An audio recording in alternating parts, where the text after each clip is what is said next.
क्यों बरवाला या आसपास के टीचर डरते हैं ग्रीन वैली पे स्कूल ज्वाइन करने से? क्या सच में स्कूल के नियम किसी टीचर के लिए इतने सख्त हैं, या ये सिर्फ एक अफवाह है जो उन फीमेल टीचर्स ने फैलाई है जिनका बेस बिल्कुल कमजोर है, या जो अपनी कामचोरी या कम दिमाग की वजह से सीख नहीं पाई? पूरे बरवाला में ये अफवाह है कि ये स्कूल नियम को लेकर बहुत सख्त है और यहाँ किसी टीचर का टिकना इतना आसान है और लोग फटाक से इन बातों पर विश्वास कर लेते हैं।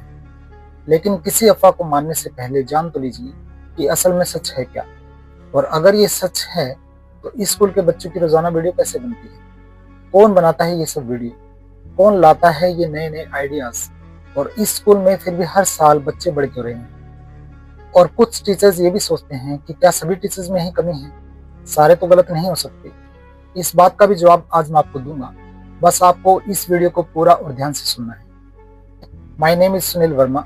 आई am the owner, principal and director of Green Valley pre school Barwala.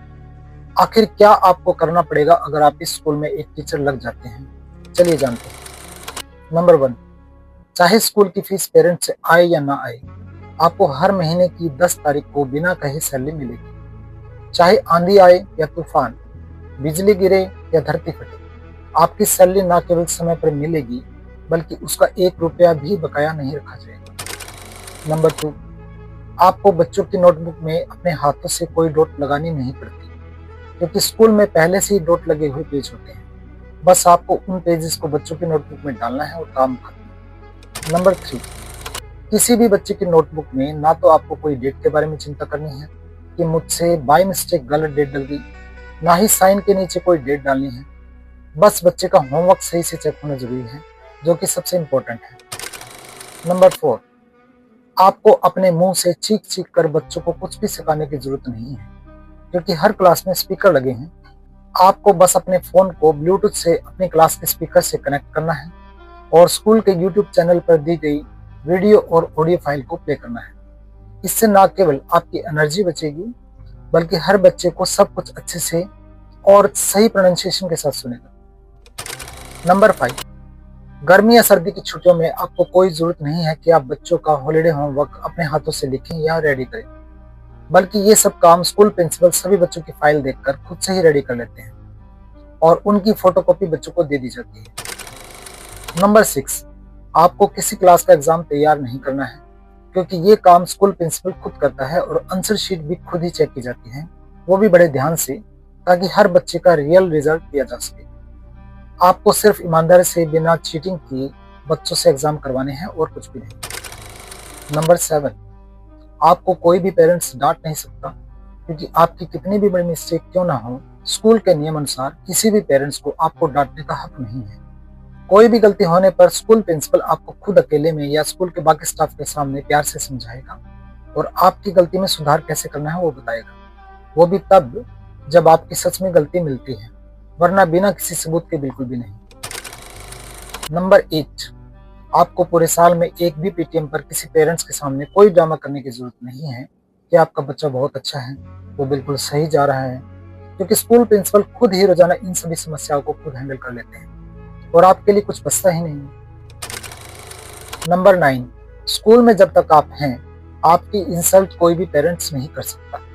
अगर आपने रिजाइन भी दे दिया हो और बिना गलती के अगर कोई पेरेंट्स आपको डांट भी दे या गलती होने पर जरूरत से ज्यादा बोल दे, तो स्कूल प्रिंसिपल उसी समय ऐसे बच्चे को उसके घर भेजने का दम रखता है, क्योंकि स्कूल किसी भी पेरेंट्स को अपने स्कूल टीचर की इंसल्ट करने की परमिशन नहीं देता। नंबर 10, तय बच्चों से एक भी बच्चा ऊपर आपको पढ़ाने के लिए नहीं दिया जाता, और अगर एक भी बच्चा एक्स्ट्रा आपको दिया तो आप अपने सैलरी बढ़वाने के लिए बोल सकते हैं। नंबर 11, किसी भी बच्चे के अच्छे या बुरे रिजल्ट की आपकी कोई भी जिम्मेदारी नहीं है, बस आपको स्कूल द्वारा फाइल में दिया गया काम ईमानदारी से करना है, बिना किसी टेंशन।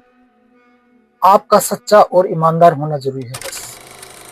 नंबर 12, स्कूल में आपको बच्चों का मेन वर्क खत्म होने के बाद कोई भी अनावश्यक एक्स्ट्रा काम नहीं दिया जाता कि ये डेकोरेट कर लो, चार्ट काट कर डिजाइन बनाओ, या ऐसा कुछ बकवास जिससे आपकी रियल नॉलेज का बिल्कुल भी लेना देना ना हो, क्योंकि स्कूल इन चीजों को फिजूल समझता है। स्कूल सिर्फ एजुकेशन, स्पोकन इंग्लिश, डिसिप्लिन और मैनर्स पर काम। नंबर 13, अगर आपको एक टीचर के लिए रखा है तो सिर्फ टीचर का ही काम दिया जाएगा, ना कि किसी और पोस्ट का काम। जो कि अक्सर कई स्कूलों में एक्स्ट्रा थोप दिया जाता है। नंबर 14, आपको कोई भी वीडियो बनाने या एडिट करने की जरूरत नहीं है, क्योंकि ये काम खुद प्रिंसिपल करते हैं। अगर आप वीडियो एडिट करना सीखना चाहते हैं तो ही आपको सिखाया जाएगा, वरना नहीं। नंबर 15, अगर आप एक सेशन पूरा कर लेते हैं तो अगले सेशन बच्चों की संख्या बढ़ने पर आपको बिना कहे खुद से सैलरी बढ़ाई जाएगी। स्कूल अपने काम में पूरा ईमानदार है। अगर आप काम अच्छा करते हैं या बच्चे बढ़ते हैं तो बिना कहे वो सब किया जाता है जिसके आप हकदार हैं, और ये बात रिटर्न में टीचर को दे दी जाती है। नंबर 16, क्लास में किस बच्चे को आगे क्या लिखने या याद करने का काम देना है उसकी आपको कोई भी टेंशन नहीं है, क्योंकि पहले से ही सब प्लान लिख दिया गया है कि किसके बाद क्या दिया जाना है। यही नहीं, ओरल और रीडिंग वर्क को भी यूट्यूब पर डाल दिया गया है, जिसे देखकर आप सीख सकते हैं और एक अच्छा टीचर बन सकते हैं। नंबर 17, अगर आप सेशन के बीच में भी स्कूल ज्वाइन करते हैं तो आपको ये टेंशन लेने की जरूरत नहीं है कि कौन से बच्चे को क्या काम करवाना है, क्योंकि स्कूल के पास हर बच्चे का रिटन रिकॉर्ड है, जिसे देख के आप आसानी से सेशन के बीच में भी क्लास को हैंडल कर सकते हैं। नंबर 18, छोटे बच्चों को अपने हाथों से खिलाने की जरूरत नहीं है, क्योंकि ना तो स्कूल किसी ऐसे बच्चे को लेता है जो टीचर के हाथों से खाता हो, और ना ही ऐसा करने की कोई परमिशन है। स्कूल के सब बच्चे खुद से अपना लंच फिनिश करते हैं। नंबर 19, किसी भी रोते बच्चे को चुप करवाना आपकी जिम्मेदारी नहीं है, क्योंकि ऐसे बच्चे को कैसे शांत किया जा सकता है वो स्कूल प्रिंसिपल का काम है, यानी कि रोते बच्चों की कोई सिरदर्दी नहीं। नंबर 20, आपसे कोई भी ऐसी बेफिजूल और अननेसेसरी एक्टिविटी की कोई ड्रामेबाजी नहीं करवाई जाएगी जो सिर्फ एक टाइम पास हो। स्कूल सिर्फ काम की बातों पर ही फोकस करता है और सिखाता है।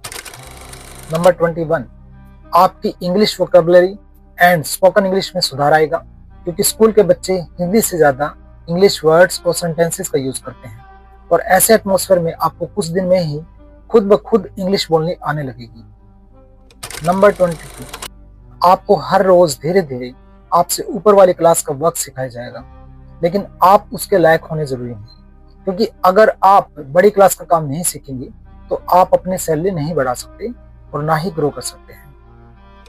नंबर 23, स्कूल में वाईफाई लगा है, जिसका आप फ्री टाइम में सही इस्तेमाल करके अपनी एजुकेशन स्किल बढ़ा सकते हैं, जो कि आपको कैसे करना है स्कूल प्रिंसिपल आपको खुद बताएगा। नंबर 24, अगर आपको कभी छुट्टी लेनी है तो मिलेगी, बस उस दिन दूसरा टीचर छुट्टी पर नहीं होना चाहिए, ताकि बच्चों की पढ़ाई खराब ना हो, और स्कूल नियम के हिसाब से आपको छुट्टी दी जाएगी। नंबर 25, स्कूल से किसी कारण से चले जाने के बाद भी आपके लिए स्कूल के दरवाजे हमेशा खुले रहेंगे, क्योंकि हर टीचर सैलरी के लिए काम करता है, और इस स्कूल से ज्यादा सैलरी अगर आपको कहीं मिलती है और वहां का काम आपको आसान लगता है तो आपका जाना गलत नहीं है। बस आपको स्कूल से झगड़कर या नियमों को तोड़कर स्कूल छोड़ने की अनुमति नहीं है। ऐसा करने पर आपको फिर से नहीं बुलाया जाएगा, या अगर बुलाया जाएगा तो किसी सख्त नियम के साथ ही बुलाया जाएगा, ताकि आप फिर से स्कूल को धोखा ना दें। और मैंने ये जितनी भी बातें बोली हैं इनको स्कूल लिख के देता है और अपनी जुबान से मुकरता नहीं है।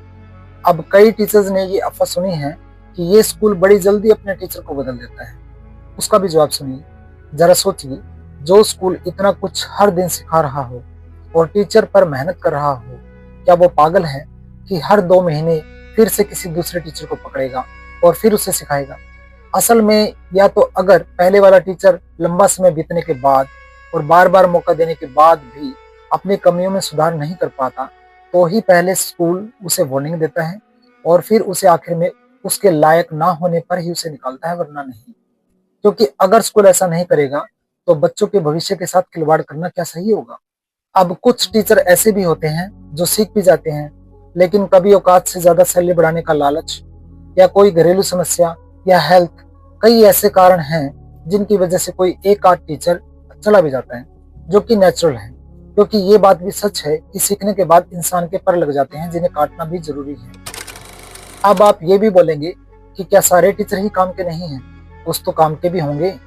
अब मेरा जवाब है हाँ, लगभग सभी टीचर ऐसे ही हैं जो काम के नहीं हैं, क्योंकि मैंने खुद चेक किया है इंटरव्यू में। और या ये भी हो सकता है कि जो काम का है वो पहले ही डर कर मुझ तक पहुंचा ही नहीं है, क्योंकि अफवाह से लोग गुमराह भी होते हैं कि उस स्कूल के तो नियम ही बहुत सख्त हैं, वहां तो टिकना बड़ा मुश्किल है। अब मेरे सामने आएंगे ऐसे टीचर जो बलून फोड़ने की एक्टिविटी सीख कर आए हों, तो मेरे सामने वो रिजेक्ट ही होंगे, और एजुकेशन में वो बड़ी बड़ी गलतियां कर रहे हों, तो क्या ऐसे टीचर को रख के मुझे बच्चों की पढ़ाई खराब थोड़ी करवानी है? जब मुझे पता है, मैंने अच्छे से चेक किया है कि मैं सही हूँ तो मैं सही हूँ। अब इतना सब सिखाने के बाद और इतनी छूटों को आप स्कूल के सख्त नियम भी बोल सकते हैं, या जो भी आपका मन करे। इसलिए अफवाह से बचें। लोग कुछ भी बोलते हैं, खासकर कोई जब दूसरों से अलग करता है तो ऐसा होता ही है। इंटरव्यू देने से घबराए नहीं। स्कूल प्रिंसिपल के कोई सिंह नहीं होते जो आपके पेट में घुसा देगा। आप अगर सीखने का मन रखते हैं तो स्कूल आपको सिखा देगा। धन्यवाद।